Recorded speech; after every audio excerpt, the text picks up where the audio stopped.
Court. WBIR 10 News anchor Heather Wallaga is talking about the latest from the courtroom about this. Good morning.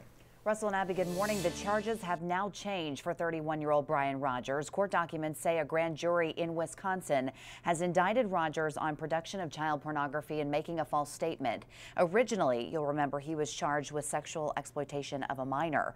Court documents show Rogers met the 14-year-old girl online and she told him her adoptive father was sexually abusing her. The records show Rogers told her to record her father raping her as evidence.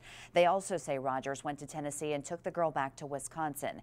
Investigators found her safe about 2 weeks later. Rogers says he was only trying to help and had no criminal intent, but authorities and the court did not accept that explanation. The teen's adoptive father, Randall Pruitt, is charged with rape. He appeared in court earlier this month. A grand jury could take up his case on May 13th. Of course, he will continue to follow the story and bring you any updates as we get them. Russell. All right, Heather.